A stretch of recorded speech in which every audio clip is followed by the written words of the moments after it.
Bonjour tout le monde, j'espère que vous allez bien. Ça fait super longtemps qu'on ne s'est pas vu parce qu'il y a eu les vacances d'été. J'avais dit dans ma dernière vidéo que je prenais un petit temps de pause pour me poser, me reposer, me ressourcer et comme ça j'ai pu travailler sur plusieurs sujets cet été, sur des projets, etc. Donc je reviens maintenant avec un rythme totalement différent. Au début j'étais très régulière dans le sens où je postais beaucoup, à peu près tous les 15 jours, une fois par mois, etc. Là je sais pas le rythme que j'aurai. En tout cas, il y a des idées et on verra comment les choses se dégoupillent, comment le Seigneur conduit les choses. En tout cas, aujourd'hui, j'avais un thème très particulier à cœur. Un sujet qui concerne beaucoup de monde, un sujet qui me concerne aussi. On va parler de ce sujet avec bienveillance, avec réalité aussi, en disant les termes, et avec transparence. Est-ce que tu t'es déjà surpris à scroller sur les réseaux et à te dire « je ne suis pas aussi spirituel, aussi productif ou aussi discipliné que les autres » Ou parfois, tu peux avoir cette pensée en voyant des personnes servir à l'église, des personnes qui sont investies dans plusieurs services, etc. Tu peux parfois avoir cette pensée-là. Est-ce que toi aussi ça t'est déjà arrivé ? Moi, je vous l'avoue, ça m'est déjà arrivé plusieurs fois. Ensemble, on va voir que la comparaison alimente le perfectionnisme qui mène à la culpabilité spirituelle. L'objectif est de comprendre ce cercle vicieux et proposer des clés bibliques et psychologiques pour en sortir. On va premièrement parler donc de la comparaison, notamment la comparaison dans l'ère des réseaux sociaux, parce que ça concerne beaucoup de jeunes, pas forcément des jeunes adolescents, même des adultes, et c'est pour ça que j'ai vraiment à cœur d'en parler. Alors certaines personnes voient les réseaux sociaux comme quelque chose de très négatif, or ce n'est pas que du négatif, bien sûr il y en a, mais il y a du positif aussi. Mais moi là je vais vous parler du côté négatif des réseaux sociaux, parce que c'est ce qu'on regarde tous les jours, et parfois les réseaux nous poussent à voir une version idéalisée des autres. Et dans notre génération, les réseaux sociaux ont un impact énorme sur la manière dont on se perçoit, tant sur notre physique, vie professionnelle et personnelle, mais aussi sur notre vie spirituelle. Et beaucoup de chrétiens tombent dans un cycle « je me compare ». Je veux être parfait. Et du coup, je me sens coupable parce que je n'y arrive pas. Et une méta-analyse en 2023, regroupant 48 études, plus de 7000 personnes, a montré que la comparaison ascendante, donc la comparaison ascendante, c'est le fait de se comparer à ceux qui semblent meilleurs ou que l'on estime supérieurs à soi. Donc, cette méta-analyse a montré que la comparaison ascendante nuit à l'image corporelle, à l'image de soi, au bien-être et à la santé mentale. Parce que les réseaux sociaux montrent une version idéalisée des vies, vacances parfaites, couple parfait, couple goal, réussite spirituelle ou réussite professionnelle, etc. Or, ce n'est pas la réalité. Ou du moins, nous ne voyons pas le travail qu'il y a derrière. Ça dépend du sujet, parce que souvent, c'est pas toujours la réalité. Il y a un mécanisme psychologique par le biais de présentation positive. Sur les réseaux sociaux, et même en dehors de la maison, dans ce sujet-là, on peut penser aussi à l'église, on vous montrera tout ce qu'on voudra montrer. Il y a plusieurs exemples dans la Bible qui parlent un peu de comparaison, etc., plusieurs histoires. Mais il y a une histoire là dans le Nouveau Testament qui me marque plus particulièrement et je sais pas si vous aviez vu la scène pour ceux qui regardent The Chosen. Moi, ça m'a vraiment permis de réaliser. Vous savez l'histoire qu'il y a avec Jésus entre Marie et Marthe, donc dans un contexte de comparaison au sujet du service et de l'écoute de Jésus. Marthe reproche à Marie de ne pas l'aider, mais Jésus loue Marie qui écoute. Je vous conseille de lire l'histoire qui est dans Luc 10, 38, 42, c'est assez rapide. En gros, Jésus il se rend dans la maison de Lazare et en gros, Marthe, elle veut que tout soit propre. Et là, ça illustre une tension d'attitude plutôt que d'envie pure. Ce texte, il nous invite à ne pas juger l'autre selon ses choix spirituels apparents, mais à respecter les différentes manières de vivre sa foi. Il éclaire aussi la tentation fréquente de se comparer dans les œuvres alors que la vraie richesse est dans la communion avec Jésus. Et donc, il y a plusieurs exemples dans la Bible qui montrent que la comparaison et l'envie sont des réalités humaines profondément ancrées. Mais la Bible nous invite constamment à revenir à la vocation personnelle et à la foi en la souveraineté de Dieu. On le voit avec Caïn et Abel, etc. Il y a un verset que j'ai envie de vous lire qui est dans Galates 6, versets 4 et 5. Que chacun examine ses œuvres et alors il aura de quoi se glorifier pour lui seul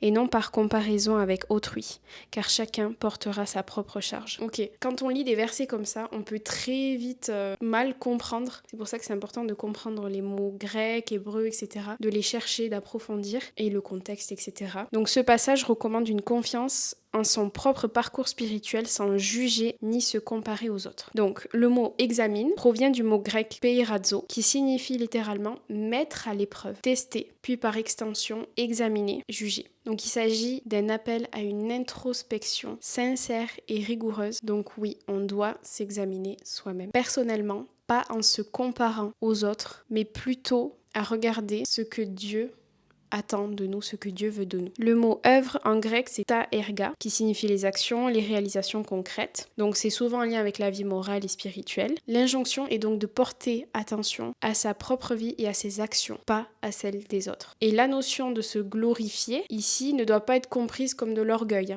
surtout pas, mais plutôt comme une joie légitime et une reconnaissance dans son œuvre personnelle devant Dieu. L'expression pour lui seul et non par comparaison avec autrui met en garde contre la tentation particulièrement humaine de se mesurer aux autres, qui engendre souvent de l'orgueil ou du découragement. Et enfin la phrase « car chacun portera sa propre charge » souligne la responsabilité individuelle devant Dieu. La notion de charge évoque le fardeau, la responsabilité personnelle. Donc en fait, c'est plutôt une auto-évaluation continue de notre vie chrétienne, de notre sincérité, de notre fidélité. Ce verset, il nous encourage à se libérer du jeu des comparaisons sociales que le monde fait ou spirituelles qui peuvent provoquer des envies, des jalousies ou un sentiment d'insuffisance. La charge personnelle peut être comprise comme le rôle spécifique que chacun a dans le corps de Christ, mission ou vocation propre. Et il y a plusieurs clés protectrices par rapport à ça, mais là je vais vous parler plus particulièrement de la comparaison. Je vais vraiment tout détailler plutôt vers la fin, les choses que j'ai mis en place, que je mets en place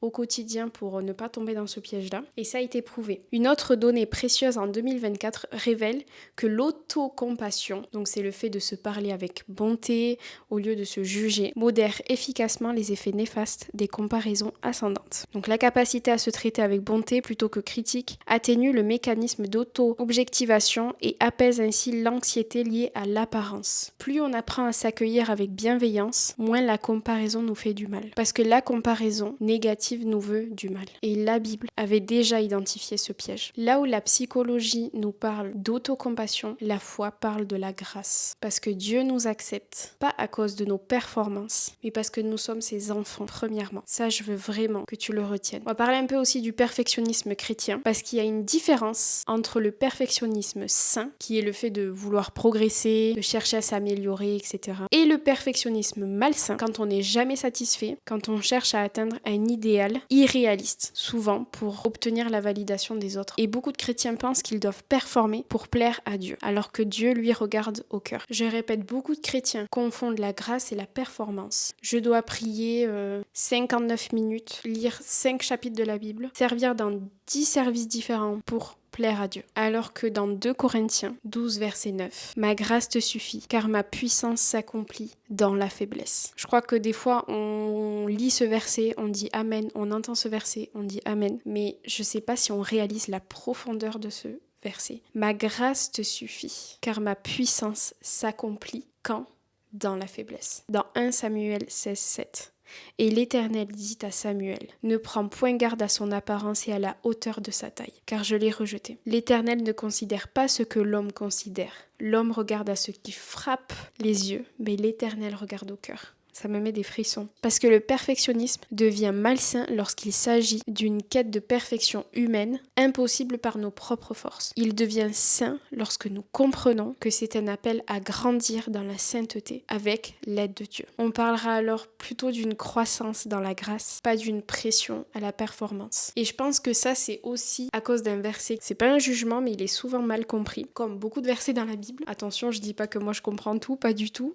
Loin de là. Mais dans Matthieu 5, 48, Jésus il nous invite à devenir parfaits, comme votre Père céleste est parfait. Ce verset ne signifie pas une perfection sans faille de notre part, mais plutôt d'une maturité spirituelle, tendue vers Dieu. C'est un processus, une marche quotidienne où l'on s'appuie sur la grâce et pas à une course à la performance. C'est ce que je disais juste avant. Ce verset nous appelle à être parfaits. En grec, c'est teleios, dans le sens d'être mature, achevé ou entier dans notre marche avec Dieu. Ce n'est pas une perfection sans faute humaine, mais plutôt une invitation à grandir dans l'amour, dans la justice et la sainteté, à ressembler de plus en plus au Père céleste dans notre caractère. Il faut savoir que juste avant, Jésus parlait d'aimer ses ennemis, ce qui révèle que cette perfection consiste surtout à vivre un amour sans limite, à manifester la miséricorde et la bienveillance que Dieu a pour tous. C'est un amour qui dépasse la justice humaine ordinaire. Ça pique, c'est dur, ça fait mal, des fois on n'a pas envie, et moi la première, mais c'est ce à quoi nous sommes appelés. Et en plus, non seulement c'est difficile, mais en fait derrière, quand on accomplit des choses comme ça par la grâce de Dieu, tu ressens tellement une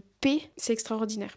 toute façon, Dieu, il a prévu tout ça, il nous a parlé de tout ça pour notre bien. C'est un cheminement sous la grâce, non d'un état achevé d'un coup, pas possible. Et d'ailleurs, l'apôtre Paul, il exprime bien cette idée. On peut le voir dans Romains 7,20, dans Philippiens 3,14. Si donc je fais ce que je ne veux pas, ce n'est plus moi qui le fais, c'est le péché qui habite en moi. Il faut savoir aussi que le perfectionnisme chrétien saint reconnaît sa faiblesse et la dépendance à la puissance de l'Esprit Saint qui nous transforme intérieurement. Il y a aussi dans Galates 2,20, j'ai été crucifié avec Christ et si je vis, ce n'est plus moi qui vis, c'est Christ qui vit en moi. Si je vis maintenant dans la chair, je vis dans la foi au Fils de Dieu qui m'a aimé, qui s'est livré lui-même pour moi. Et bien sûr, le perfectionniste peut devenir parfois un piège. Attention à ce que le désir d'être parfait ne se transforme pas en culpabilité, voire un jugement dur envers soi-même ou autrui, parce que cela peut nous éloigner de la paix et de la liberté en Christ. La Bible encourage plutôt à avancer avec douceur, patience et confiance. Il s'agit d'un appel à la transformation progressive, accueillie avec humilité. Il faut reconnaître que tout don spirituel vient de Dieu. Comme je le disais tout à l'heure sur les réseaux sociaux, on peut vite envier ce que l'on voit chez les autres, mais il faut se rappeler que toutes les bénédictions sont un don. Et pour ça, il faut pratiquer la gratitude. J'en reparlerai après. C'est important aussi de se reconcentrer, de se concentrer sur son propre cheminement et suivre Jésus. Cela invite à ne pas perdre de vue sa vocation personnelle, malgré les divers parcours visibles chez les frères et sœurs en Christ. Il me semble que c'est après la résurrection de Jésus, je sais plus, je veux pas dire de bêtises, mais quand Pierre demande à Jésus ce que Jean va devenir. Et Jésus lui dit qu'en gros, c'est plutôt qu'est-ce que lui va devenir, qu'il faut qu'il regarde à sa propre vie. Qu'est-ce que toi dans ta vie tu deviens, qu'est-ce que toi tu vas faire de ta vie. Et on peut parler aussi d'une forme de perfection que certains pensent devoir avoir ou atteindre pour venir à Jésus. Il y a certaines personnes qui pensent devoir arrêter de pécher pour venir à Jésus. Il y a certaines personnes qui pensent qu'ils ne sont pas assez bien pour venir à Jésus. Et ça m'est déjà arrivé. C'est tellement un piège de penser comme ça. C'est ce que l'ennemi veut nous faire croire. Mais c'est faux. Jésus a accueilli tout type de personnes. Éphésiens 2, versets 8 et 9. Car c'est par la grâce que vous êtes sauvés, par le moyen de la foi. Et cela ne vient pas de vous, c'est le don de Dieu. Ce n'est point par les œuvres, afin que personne ne se glorifie. Tu n'es pas sauvé parce que tu es quelqu'un de bien, que tu fais des choses bien. Tu es sauvé grâce au sacrifice et à la mort de Jésus pour toi. Puis après, derrière aussi, il y a la culpabilité spirituelle. Et il y a deux formes de culpabilité. Il y a la culpabilité saine, donc qui est un moteur de changement, reconnaître une faute, vs la culpabilité toxique, identité négative, se définir comme quelqu'un de mauvais, s'enfermer dans la honte. Il y a une différence entre la conviction du Saint-Esprit et la condamnation. Romains 8.1. Il n'y a donc maintenant aucune condamnation pour ceux qui sont en Jésus-Christ. La conviction du Saint-Esprit amène au changement, dans la paix. On reconnaît notre erreur, on demande pardon à Dieu et envers la personne concernée si c'est en lien avec une personne, et Dieu te pardonne, il efface ton péché, il le met au fond de la mer, il l'oublie. Alors que la condamnation vient de l'ennemi et nous accable. La conviction du Saint-Esprit, c'est quand tu sens que là, t'es pas en paix, tu sais qu'il y a quelque chose qui est pas forcément bon pour toi, pour Dieu. Et tu sens que là, il faut que tu demandes pardon. Et là, c'est un acte de repentance. Mais derrière, il n'y a plus de condamnation.